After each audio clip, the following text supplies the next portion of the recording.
आपको प्रणाम करता हूँ। इससे पहले 2 बार 3 बार मेरा पट्टा आने का कार्यक्रम बना, लेकिन अचानक लास्ट मोमेंट पर सरकार की कुछ मीटिंग से आ गई, इस वजह से मैं आ नहीं पाया। तो मैं उसके लिए हाथ जोड़ करके क्षमा याचना करता हूँ। हमारे कैट बिहार के प्रदेश अध्यक्ष आदरणीय श्री अशोक वर्मा जी, हमारे कैट के राष्ट्रीय अध्यक्ष और हम सबके गार्जियन अभिभावक आदरणीय श्री कमल लोपानी जी, हमारे बहुत ही जुझारू राष्ट्रीय सचिव श्रीमान रमेश गांधी जी, और मेरे साथ दिल्ली से आए सभी लोग, ऑल इंडिया ज्वेलर्स फेडरेशन के राष्ट्रीय अध्यक्ष मेरे मित्र पंकज जी, और आप सभी लोग। एक तो अशोक जी, ये समझ लो ये मेरा भाषण नहीं है सर, है। मैंने इंटरवीन किया है। जैसे हमारी पार्लियामेंट में होता है ना, संसद में कोई विषय चल रहा है तो संसद सदस्य को अधिकार होता है कि वो इंटरवीन कर ले, और स्पीकर परमिशन दे तो इंटरवीन करके हम अपनी संक्षिप्त में बात कर सकते हैं। तो मैंने इंटरवीन किया है। इंटरवीन इसलिए किया है कि जिन विषयों पर हम अभी आज चर्चा करने वाले हैं वो सारे विषय अपने आप में बहुत महत्वपूर्ण हैं। व्यापार पूरे देश का एक नई दिशा में जा रहा है, और यदि हम सब लोगों ने उस विषय के साथ कदमताल नहीं की तो यकीन मानिए हम व्यापार से बाहर हो जाएंगे, और वो लोग जो सिस्टम को अपना रहे हैं, हिंदुस्तान की सीमाओं दरवाजे पर खड़े हैं, वो धीरे धीरे करके हमारे बाजार में अपनी पैठ बना देंगे। तो जितने भी ज्वलंत विषय हैं, हम संक्षिप्त चर्चा हर विषय पर करेंगे, और उसमें यदि आप लोगों का कोई विषय है जो बिहार से संबंधित है या केंद्र सरकार से संबंधित है, तो आपको भी अपनी बात कहने का पूरा मौका देंगे। मैं निवेदन करना चाहता हूं कि आज की ये मीटिंग कैट बिहार के लिए बहुत महत्वपूर्ण मीटिंग है। हम सब अपना व्यापार बढ़ाना चाहते हैं, और उसको देखते हुए पिछले 11 सालों में 2014 से लेकर के अब तक प्रधानमंत्री नरेंद्र मोदी जी ने अनेक स्कीमें व्यापारियों के लिए निकाली हैं। लेकिन अफसोस ये है कि जो स्कीमें हमारे लिए उनका लाभ कोई दूसरा आदमी ले जा रहा है, क्योंकि स्कीमों के विषय में हमको पता ही नहीं है।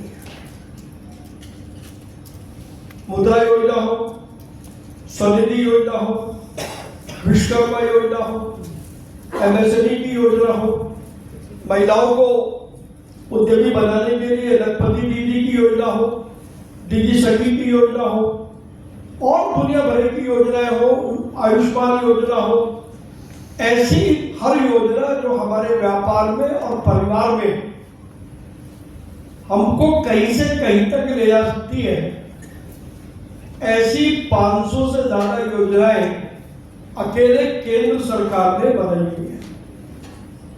लेकिन अगर मैं अभी यहां चर्चा करूं तो शायद 2 या 4 योजनाओं से ज्यादा हम लोगों को जानकारी नहीं है, और जानकारी नहीं है इसलिए हम उसका लाभ नहीं उठा पाते। तो ये एक विषय है जो हमें गांव-गांव तक लेकर के जाना है।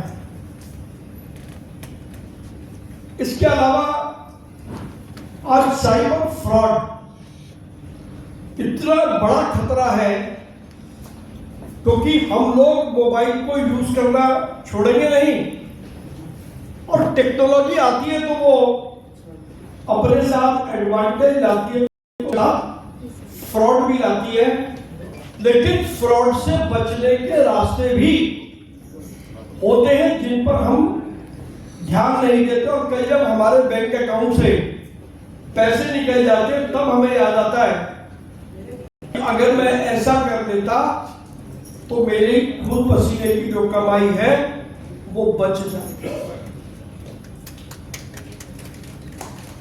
तो साइबर फ्रॉड एक अपने आप में बड़ा विषय है।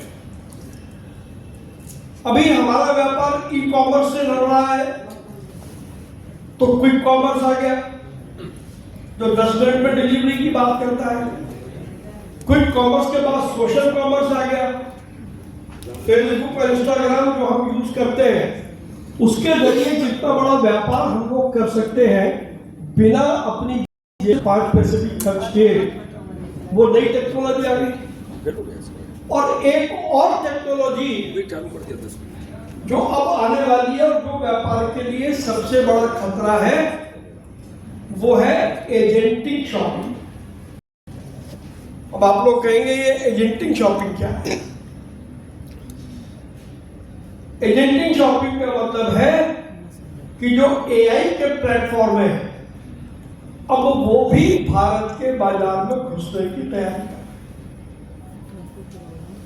और वो सबसे खतरनाक है। तो ये जो नए नए खतरे आ रहे हैं, इन खतरों से कैसे बचा जाए और कैसे अपने व्यापार को बचाएं? हम में से जिसको भी अपने बारे में यह भ्रम है कि मैं ही सबसे अधिक चतुर हूं, तो मेरा निवेदन है कि इस भ्रम को अपने दिमाग से निकाल दें। वरना 1000 उदाहरण मैं आपको दे सकता हूं यहीं खड़े खड़े कि 50 से व्यापार जो कर रहे थे रातों रात उनके अकाउंट से पैसे सारे चले गए, और उसमें से कईयों को अपने को बैंकरप्ट घोषित करना पड़ा। तो जहां व्यापार बढ़ाने की संभावनाएं हैं, अवसर है, वहां व्यापार के इन खतरों से भी बचने की जरूरत है। और बहुत छोटे छोटे काम करके हम अपने आप को इन खतरों से बचा सकते हैं। मैं इसलिए कह रहा हूं क्योंकि मैं स्वयं साइबर फ्रॉड का शिकार हूं। आप अंदाजा लगा लो कि मेरे जैसा व्यक्ति जो टेक्नोलॉजी को समझता है, टेक्नोलॉजी आने से पहले उसको समझता है, और मुझे अपने बारे में बड़ा भ्रम था कि मुझे तो टेक्नोलॉजी के विषय में सारा पता है। जो सरकार के साथ बैठ करके योजना बनाता है और जिसको टेक्नोलॉजी की एबीसीडी पता है, मेरे जैसा व्यक्ति साइबर अरेस्ट हुआ, 45 मिनट, 1.25 लाख रुपए लेकर के जान छूटी। तो आप अंदाजा लगा लो। और ये मैं जो बात कह रहा हूं मैं ईमानदारी से कह रहा हूं। मैं साइबर अरेस्ट हुआ, 45 मिनट तक मुझे फोन नहीं रखने दिया उस आदमी ने, और जब मेरे भाई ने 1.25 लाख रुपए उसके अकाउंट में ट्रांसफर कर दिए, उसके बाद उसका फोन ही बंद हो गया, फोन ही नहीं। वो इस तरीके से आपको जकड़ते हैं। रोज हमारे पास टेलीफोन कॉल आती है, रोज हमारे पास मैसेज आते हैं, और उसमें बहुत सारे तो लुभावने मैसेज होते हैं, बहुत सारे चेतावनी के मैसेज होते हैं। हम चेतावनी वाला भी बहुत सोच समझ के खोले और लुभावना मैसेज को खोले ही नहीं, क्योंकि हिंदुस्तान में कोई दान देने के लिए नहीं बैठा है कि कोई आपके 100 रुपए 1 मिनट में 1000 रुपए कर देगा। हम उस लालच में आकर के 100 रुपए सिर्फ देते हैं, तो 100 रुपए नहीं देते।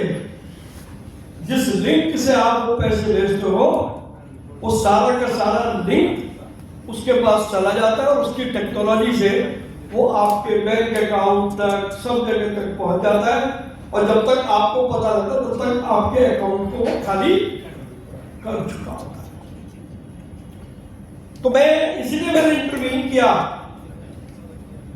कि यहां जितने भी लोग, आप सब लोगों के ऊपर जिम्मेदारी है आपके अपने जिले, अपने शहर के व्यापारियों को के व्यापार को बचाने की, क्योंकि आप अध्यक्ष का मतलब कोई माला पहनना नहीं होता।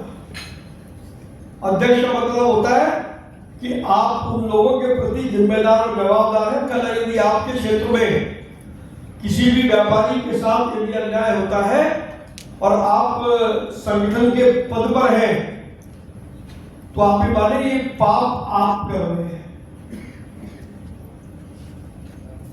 और अगर आपके पास समय नहीं है तो बेहतर है कि आप जिम्मेवारी छोड़ दो, नहीं तो आपके भरोसे अभी ये प्रीतम बरोलिया है ये जय बात कह करके गए, तो जय करके 2000, 5000, 10,000 व्यापारी जितने भी होंगे मुझे नहीं पता, उनको ये विश्वास है कि अगर कहीं कोई दुर्घटना होगी तो प्रीतम बरोलिया हमारा बचाएगा। अब प्रीतम बरोलिया को नहीं पता कि टेक्नोलॉजी क्या आ रही है, और कल उसके साथ फ्रॉड हो गया तो जिम्मेदारी पुलिस की और उसकी नहीं है प्रीतम जी, जिम्मेदारी आपकी है, क्योंकि उन्होंने आपको अपना नेता चुना है।